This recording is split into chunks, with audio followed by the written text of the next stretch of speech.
Reports from the People's Voice indicate that Israeli Prime Minister Benjamin Netanyahu has ordered the IDF to prepare for what he called World War III. According to sources, this directive stems from a 4-year military blueprint involving advanced space-based weapons capable of targeting satellites and ground sites worldwide.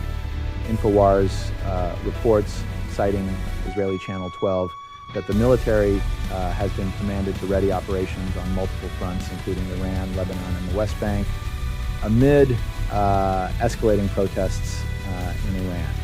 RT details severe unrest in Iran, the worst since 2022, with protesters torching regime bases amid economic collapse and a plummeting currency. Sources claim Mossad agents are fueling these riots to destabilize Tehran. Meanwhile, reports suggest coordination with the United States, including past joint strikes on Iranian nuclear sites. What this means is heightened global tensions, and analysts will be watching closely for any escalation. Call hello, Yahweh, Bahashim, Yahweh Shai, Bahashim Rakakwadash, double honors to the apostles of GMS, Great Millstone, who teach and rule well. Salutations to you brothers in the highways and byways. Salutations also goes out to you brothers and few sisters that tune in to listen and learn. I'm the brother Malak from the Diligent Soldier Camp here in Boston, Mass. As always, I pray this lesson be edifying to the elect. The name of this one will be Don't Doubt the Lord's Sayings. All right, don't doubt the Lord's sayings. The things that the Lord said will happen are going to come to pass, man. And as the scripture says, his sayings do not come, or his words do not come back void, right? So don't doubt the Lord's sayings. You should know all the saying, a bunch of the sayings that the Lord's have, which is one of them is taking this man out.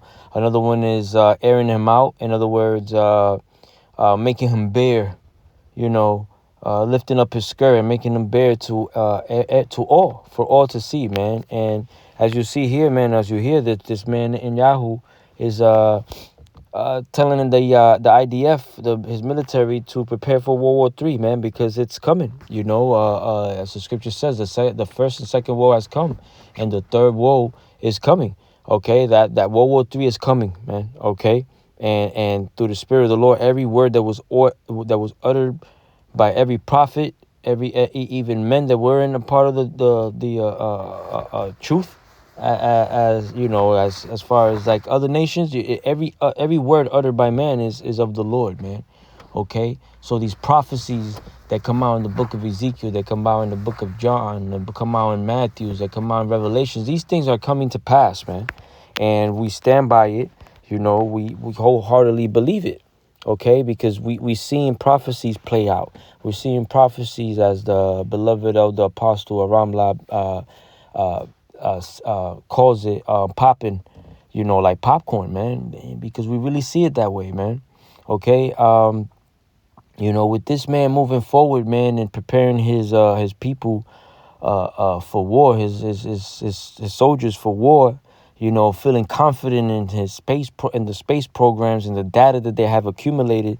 This man has determined to go to war with the likes of Iran, man, and these things are all biblical, right?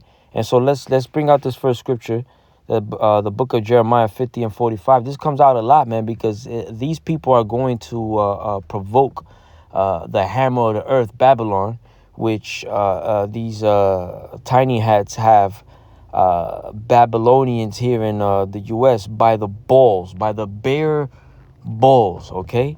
It says, Jeremiah 50 and 45, therefore hear ye the counsel of Yahweh, that he has taken against Babylon, and his purpose that he has purposed against the land of the Chaldeans. Surely the least of the flock shall draw them in. The least of the flock of the Edomites are these Amalekites, so-called, or AKA also known as the tiny hats, the big nose, the 1948ers. We have a plethora of words and phrases for these people, man. All right, the Achaz, all right. Surely the least of the flock, they're the least of the flock, shall draw them out. The them is Babylon, right? The hammer of the earth. Surely he shall make the inhabitants desolate with them, because these devils, the Amalekites, the head tribe of the tribe of Esau, are going to provoke the strongest of them, or the military section of them, which is these Edomites over here in Babylon, the Babylonians. They're gonna draw them out to fight for them or to fight with them. You know what I mean? And the fact that they're picking a fight with Persia, or as you know them now in these modern days, Iran, should alarm you, right? Because the scriptures speak about Iran, you know what I'm saying, and how Russia is going to be basically protecting to the best of their ability, not only Iran but other nations that are around about. And these other nations that are around about so happens to be the ones that the U.S., the Babylonians, are threatening, man. They're the ones that they're being threatened. So let's get that real quick. This is the book of Ezekiel, and I'm not gonna make this too long. One more scripture and we'll wrap it up. This is Ezekiel 38, 6 and 7. All right, because these things are coming about, man, and these things further prove to us and assure us, and give us the confidence that we need, man, to keep going in this truth, man. No matter, no matter who and what stands against us. You know what I'm saying? Ezekiel 38 and 6, it says, Gomer and all his bands, the house of Tagarma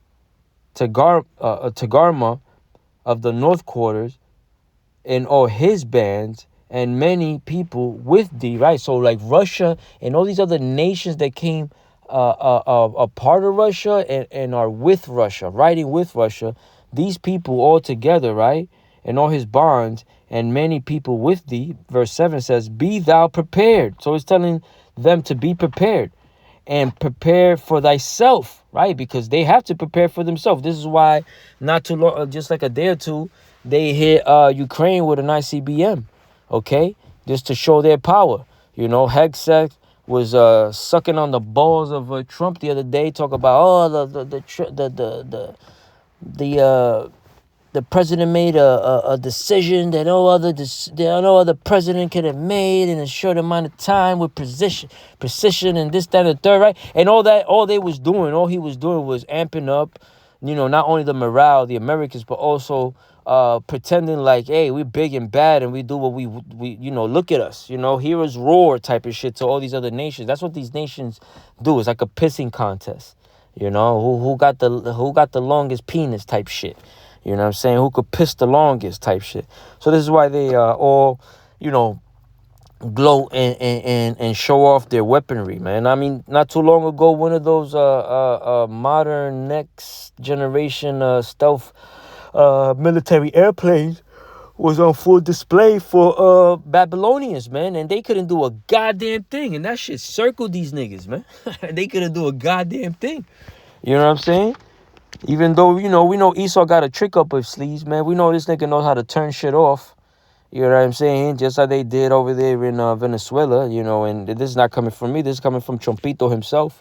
He threw that out there. We know that these people hold and have certain technologies. And we also know that the scripture says that their own tongue shall fall upon themselves. So, these niggas tell on themselves. Chompito says something along the lines of them having something that no other country has, you know what I'm saying? And you have a lot of reports of Venezuelans saying like, yo, this was done so fast, so efficiently that, we can't believe that it was done only with a few helicopters, and then there's reports over here and abroad of people saying that they took the president, that Maduro, with only like 40 U.S. personnel. So you don't know what the fuck to believe, but then again, you can't, it's not far-fetched. You know what I'm saying? These people are capable of distracting the shit so much out of their enemy that all they need is just enough personnel to get in, get out, and accomplish the mission, okay?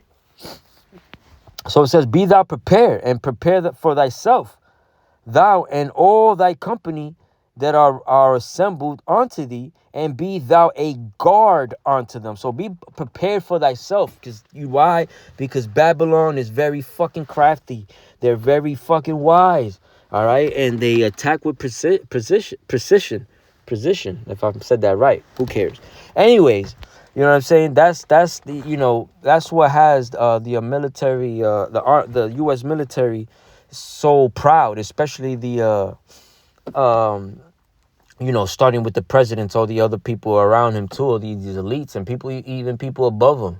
You know, they see the potential that's in the United States military complex, man, and they could exploit that and make a lot of bread for themselves, man. You know what I'm saying? But nonetheless, it's all a pissing contest. You know what I'm saying? Babylon shows off, and then what's his name? Moab shows off, showing his new planes, man. You know what I'm saying? It's But the point is here in verse 7, be thou prepared and prepare thyself. You know, the Lord is telling Russia and those that are with Russia to prepare thyself, man. All right, and all thy company. And then you got Yahoo telling his people to prepare themselves, man. So this is all coming down to World War III, man. You know, the battle of Armageddon, Yahweh Shaphat, you know, the Lord's judgment, man, that he has for these nations, man.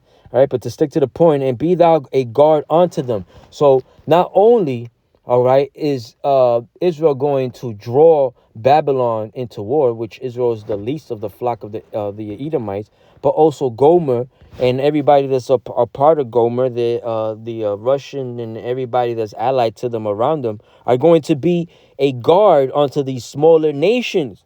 And these smaller nations, man, are you know, it's a plus to have Russia, you know, the likes of Russia to be with them, man.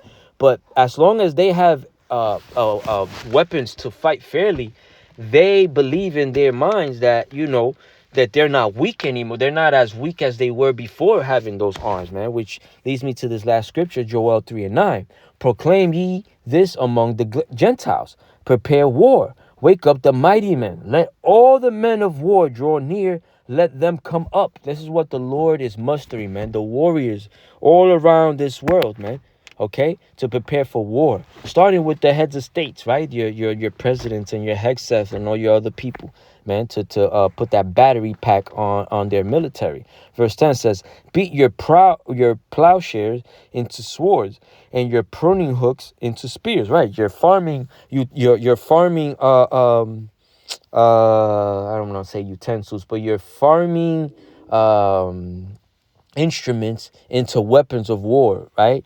And then it says, let the weak say I am strong. So let the weak that used to just be farmers like Iran and all these other countries that was just tilling the land and trying to get as much resource as they can to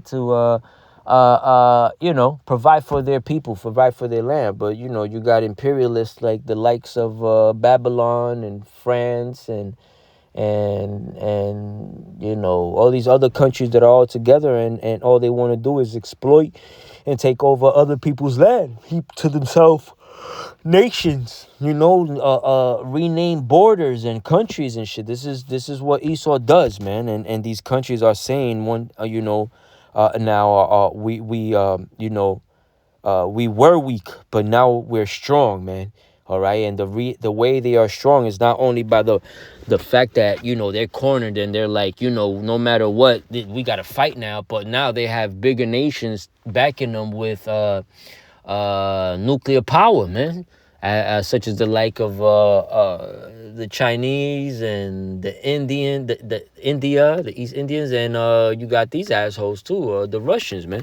So as I named the title, as I titled the lesson, don't doubt the Lord saying these things are gonna come to happen, man. These sorrows, these wars, these rumors of wars, which means just rumors of wars goes into like circulating stories, man. All right, so this thing is gonna go down, and it will behoove you to be in the right side of history, man, which is you know, going back to the Lord and begging, man, with fear and trembling that the Lord protects you in these days, man, because we're gonna need it. Nothing but mercy in these coming times, man. So I pray that this lesson was edifying. And closing, I want to give all honors and all praises to our power, Yahweh, Bahashim, Yahweh Shai, Bahashim Kodash. Double honors to the apostles. Salutations to you brothers in the highways and byways. Salutations also goes out and always goes out to you brothers and few sisters that tune in to listen and learn. To you all I say Shalom, Abba, Babal, and Kwam Yasharala. Shalom.